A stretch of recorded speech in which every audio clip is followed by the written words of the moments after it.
প্ৰথম কুৱেশ্যনটো হৈছে মুদ্ৰাই সম্পাদনা কৰা চাৰিটা প্ৰধান কাৰ্য ব্যাখ্যা কৰা। মুদ্ৰাই সম্পাদনা কৰা চাৰিটা প্ৰধান কাৰ্য হৈছে বিনিময় মাধ্যম, সামগ্ৰীৰ মূল্যৰ উমৈহতীয়া মাপকাঠি, স্থগিত দেনা পাওনাৰ মানদণ্ড, মূল্যৰ ভাণ্ডাৰ। তোমালোকে অলপ বহলাই মই লিখি দিছোঁ, তোমালোকে সেইটোৱে নোট ডাউন কৰি যাবা। যেনেদৰে বিনিময় মাধ্যম, বিনিময় প্ৰথাত সামগ্ৰীৰ বিপৰীতে সামগ্ৰীৰ প্ৰত্যক্ষ বিনিময় হৈছিল। মুদ্ৰা ব্যৱস্থাত সামগ্ৰীৰ বিপৰীতে সামগ্ৰীৰ পৰোক্ষ বিনিময় হয়। ধান উৎপাদন কৰা ব্যক্তি এজনে বজাৰত ধান বিক্ৰী কৰি মুদ্ৰা অৰ্জন কৰে আৰু সেই মুদ্ৰাৰ সহায়ত তেওঁ নিজৰ প্ৰয়োজনীয় সামগ্ৰী কিনিব পাৰে। তোমালোকে ভালদৰে এইটো নোট ডাউন কৰি ল'বা।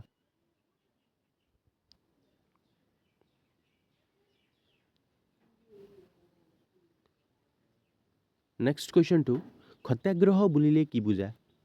যি তিনিটা স্থানীয় বিবাদৰ ক্ষেত্ৰত গান্ধীয়ে সত্যাগ্ৰহক প্ৰথমে প্ৰয়োগ কৰিছিল সেই তিনিটাৰ বিষয়ে সংক্ষিপ্ত ৰূপত লিখা। ইয়াৰ উত্তৰ সত্যাগ্ৰহ হ'ল এক আধ্যাত্মিক আন্দোলন, এক বিশুদ্ধিকৰণ আৰু প্ৰায়শ্চিত্তকৰণ প্ৰক্ৰিয়া। 1917-18 চনত উত্তৰ বিহাৰৰ চম্পাৰণ, গুজৰাটৰ খেৰা আৰু আহমেদাবাদৰ সংঘটিত তিনিটা ঘটনাৰ সমাধানৰ ক্ষেত্ৰত সত্যাগ্ৰহক ব্যৱহাৰ কৰিছিল আৰু তাত দেখুওৱা দক্ষতাৰ বাবে পৰৱৰ্তী সময়ত তেওঁ এজন প্ৰভাৱশালী ৰাজনৈতিক নেতা হিচাপে স্বীকৃতি লাভ কৰিছিল। যি তিনিটা স্থানীয় বিবাদৰ ক্ষেত্ৰত গান্ধীয়ে সত্যাগ্ৰহক প্ৰথমে প্ৰয়োগ কৰিছিল সেই তিনিটাৰ বিষয়ে তলত উল্লেখ কৰা হ'ল। চম্পাৰণ, প্ৰথমত যিটো হৈছিলে উত্তৰ বিহাৰ বিবাদ। চম্পাৰণত তেওঁ ভূস্বামী বিপক্ষী সাধাৰণ কৃষকসকলে নেতৃত্ব প্ৰদান কৰিছিল। দ্বিতীয়ত খেৰা, যিটো গুজৰাটত। খেৰাত কৃষকসকলক খেতি নষ্ট হোৱাৰ পিছত চৰকাৰে আৰোপ কৰা অত্যাধিক কৰৰ বিপক্ষে মাত মাতিছিল। আৰু তৃতীয় নম্বৰত আহমেদাবাদ, গুজৰাটত। আহমেদাবাদত বঞ্চিত মিল শ্ৰমিকসকলৰ হৈ মিল মালিকসকলৰ বিপক্ষে মাত মাতিছিল। উল্লেখযোগ্য যে উক্ত কাৰ্যসূচীত তেওঁ সত্যাগ্ৰহক কৌশল হিচাপে ব্যৱহাৰ কৰিছিল, য'ত আদৰ্শ আছিল সত্য আৰু অহিংসা। নেক্সট কুৱেশ্যনটো, তোমালোকে কি কাৰণত অসমত 1857-58 চনৰ বিদ্ৰোহ ব্যৰ্থ হৈছিল আলোচনা কৰা। এইটো উত্তৰ লিখিবা তোমালোকে। ক নম্বৰটোত এই বিদ্ৰোহত সকলো শ্ৰেণীৰ লোকে অংশগ্ৰহণ কৰা নাছিল আৰু লগতে সমৰ্থকসকল একে ঠাইতে সীমাবদ্ধ আছিল। অৰ্থাৎ অসমৰ চুকে কোণে গৈ পেলাই এই বিদ্ৰোহৰ প্ৰচাৰ কৰিব পৰা তেওঁলোকে নাছিল। আৰু তোমালোকে দ্বিতীয় নম্বৰ পইণ্টটো লিখিবা যে বিদ্ৰোহৰ নেতাসকলৰ সময় জ্ঞান নাছিল। তেওঁলোকে বিভিন্ন পৰিকল্পনা প্ৰস্তুত কৰিও সেইবোৰক সময়মতে কাৰ্যকৰী কৰিব পৰা নাছিল। আৰু তৃতীয়ত লিখা আছে অসমৰ বিদ্ৰোহীসকলে প্ৰয়োজনীয় অস্ত্ৰ শস্ত্ৰৰ যোগান পোৱা নাছিল। মণিৰাম দেৱানে অস্ত্ৰ শস্ত্ৰ যোগান দিয়াৰ কথা আছিল যদিও আগতেই তেওঁ ধৰা পৰিছিল। তোমালোকে এইবিলাক ভালদৰে নোট ডাউন কৰি যাবা। তৃতীয় নম্বৰ কুৱেশ্যনটো, চতুৰ্থ নম্বৰ কুৱেশ্যনটো মই তোমালোকক ভাৰতৰ ধৰ্মীয় ঐতিহ্যৰ বিষয়ে লিখা। এই কুৱেশ্যনটো তোমালোকে এইবাৰ চাই যাব পাৰা, এক্সামত আহি যাব পাৰে। ভাৰতৰ ধৰ্মীয় পৰম্পৰা অতি প্ৰাচীন। এই পৰম্পৰাই নতুন নতুন বিশ্বাস ৰীতি নীতিৰ ক্ষেত্ৰত সহবৰ্তিতা, সংযোজন আৰু সংমিশ্ৰণৰ ক্ষেত্ৰত এক উদাৰ নীতি গ্ৰহণ কৰি আহিছে। ইয়াৰ লগত স্বকীয় নীতিৰ সংস্কাৰ, সংশোধন, নতুন ব্যাখ্যা আৰু বিৰোধৰ প্ৰতিও শ্ৰদ্ধাৰ ভাৱ ৰাখিছিল। মই তোমালোকক ভালদৰে ইয়াত লিখি দিছোঁ, তোমালোকে এইটো নোট ডাউন কৰি ল'বা। কিয়নো কুৱেশ্যনবিলাক বহুত আছে, সেইবাবে প্ৰত্যেকটো লাইন বাই লাইন কোৱাৰ সময় নাই। তোমালোকৰ এক্সাম নিশ্চয় ওচৰত চাপিছে, সেইবাবে তোমালোকে ভালদৰে প'জ কৰি পেলাই এনচাৰটো যদি তোমালোকক লাগে তেন্তে তোমালোকে নোট ডাউন কৰি ল'বা। পঞ্চম নম্বৰ কুৱেশ্যনটো হৈছে অসমৰ চিত্ৰকলাৰ ঐতিহ্যৰ বিষয়ে চমুকৈ লিখা। প্ৰায় এইটো কুৱেশ্যন আহি থাকে এক্সামত।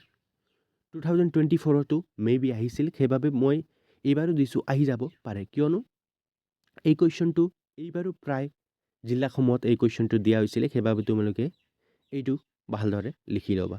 অসমৰ চিত্ৰকলাৰ ঐতিহ্যৰ বিষয়ে চমুকৈ লিখা। 6 নম্বৰ কুৱেশ্যনটো হৈছে সম্পদ বুলিলে কি বুজা? ইয়াৰ প্ৰধান বৈশিষ্ট্যসমূহ উল্লেখ কৰা। তোমালোকে এই কুৱেশ্যনটো ভালদৰে চাই যাবা। ইয়াৰ উত্তৰ হ'ব সকলো জীৱ আৰু পৰিস্থিতি তন্ত্ৰৰ কাৰ্যাৱলী সম্পন্ন কৰিবলৈ প্ৰয়োজনীয় সম্পত্তিৰ উৎস ৰাজহ যোগান বা সহায়ক সম্পদ বোলে। মানুহৰ দৈনন্দিন জীৱনৰ চাহিদা পূৰাবলৈ বিভিন্ন সা সামগ্ৰী বা দ্ৰব্যৰ প্ৰয়োজন হয়। মানুহৰ এই প্ৰয়োজন পূৰাবলৈ কোনো উৎসৰ পৰা আহৰণ কৰিব পৰা দ্ৰব্যই বা সামগ্ৰীয়ে হৈছে সম্পদ। সম্পদৰ তিনিটা বৈশিষ্ট্য হ'ল কাৰ্যকাৰিতা, উপকাৰিতা আৰু পৰিৱৰ্তনশীলতা।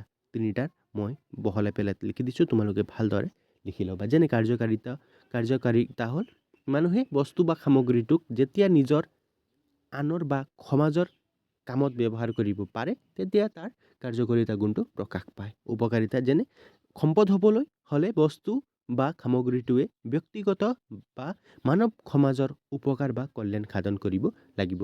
গ নম্বৰটো হ'ল পৰিৱৰ্তনশীলতা, যিটো মই লিখি দিছোঁ, তোমালোকে ভালদৰে নোট ডাউন কৰি ল'বা। নেক্সট কুৱেশ্যনটো তোমালোকে কেন্দ্ৰীয় বেংকৰ 4টা কাৰ্য ব্যাখ্যা কৰা। এইটো কুৱেশ্যনটো ভালদৰে চাই যাবা। লগতে তোমালোকে নাবাৰ্ডৰ 3টা কাৰ্যও ভালদৰে চাই যাবা। কিতাপত ভালদৰে দিয়া আছে, নাবাৰ্ডৰ 3টা কাৰ্য দি দিব পাৰে, তোমালোকে সেইটো ভালদৰে চাই পেলাই যাবা। নেক্সট কুৱেশ্যনটো ৰাষ্ট্ৰসংঘৰ সাধাৰণ পৰিষদ ক্ষমতা আৰু কাৰ্যৰ বিষয়ে লিখা। এই কুৱেশ্যন তোমালোকে ভালদৰে চাই যাবা। ইয়াত উত্তৰটো মই দি দিছোঁ। ৰাষ্ট্ৰসংঘৰ সাধাৰণ পৰিষদ হৈছে ৰাষ্ট্ৰসংঘৰ বৃহত্তম অংগ, য'ত সকলো সদস্য ৰাষ্ট্ৰৰ প্ৰতিনিধি থাকে। ইয়াৰ কিছু মুখ্য ক্ষমতা আৰু কাৰ্যসমূহ হ'ল নিয়ম আৰু নীতি নিৰ্ধাৰণ। সাধাৰণ সভাই ৰাষ্ট্ৰসংঘৰ বিভিন্ন নীতি আৰু কৰ্মসূচী নিৰ্ধাৰণ কৰে। বাজেট অনুমোদন, ৰাষ্ট্ৰীয় সদস্যতাৰ বিবেচনা, বিশ্বৰ বিষয়সমূহৰ ওপৰত আলোচনা, বিশেষ প্ৰতিবেদন পঢ়া, লগতে সন্মিলিত সিদ্ধান্ত গ্ৰহণ। এই 5টা মই দি দিছোঁ তোমালোকক, ভালদৰে তোমালোকে এইটো নোট ডাউন কৰি ল'বা। আৰু নেক্সট তোমালোকে এই কুৱেশ্যনটো ভালদৰে চাই যাবা। মহাদেশীয় বিস্থাপন সূত্ৰ অনুসৰি পৃথিৱীৰ অৱস্থা আদিতে কেনে আছিল? এই কুৱেশ্যনটো তোমালোকে ভালদৰে চাই পেলাই যাবা, এক্সামত আহি যাব পাৰে। ইয়াত মই ভালদৰে তোমালোকক লিখি দিছোঁ, তোমালোকে এইটো ভালদৰে নোট ডাউন কৰি ল'বা। নেক্সট কুৱেশ্যনটো তোমালোকে চাব পাৰা এই লেচনৰ পৰাই, মহাসাগৰ আৰু মহাদেশৰ বিতৰণ সম্পৰ্কে চমুকৈ লিখা। এই কুৱেশ্যনটো তোমালোকে ভালদৰে চাই যাবা। যোৱাবাৰ তোমালোকৰ মেবি এছিয়া মহাদেশৰ প্ৰাকৃতিক বৈশিষ্ট্য যিটো লিখিবলৈ আহিছিল, সেইবাবে এইবাৰ সাগৰ মহাসাগৰ বা মহাদেশৰ বিতৰণ সম্পৰ্কে লিখিবলৈ আহিব পাৰে। সেইবাবে তোমালোকে এই কুৱেশ্যনটো ভালদৰে চাই যাবা। লগতে এছিয়া মহাদেশৰ প্ৰাকৃতিক বৈশিষ্ট্যসমূহ সেইবিলাকো তোমালোকে ভালদৰে চাই যাবা। এই কুৱেশ্যনৰ মহাদেশৰ সমূহৰ বিতৰণ ইয়াত দিয়া আছে। সাগৰ পৃষ্ঠৰ কিছু ওপৰত মাটিৰে আগুৰি থকা অংশই হ'ল স্থলমণ্ডল। স্থলমণ্ডলটো জলমণ্ডলৰ মাজতে বিভাজিত হৈ সোমাই আছে। স্থলমণ্ডলটো 4টা বৃহৎ অংশত বিভাজিত হৈ আছে। প্ৰথমটো, দ্বিতীয়, তৃতীয়, চতুৰ্থ মই ইয়াত দিয়া আছে, তোমালোকে চাই ল'বা।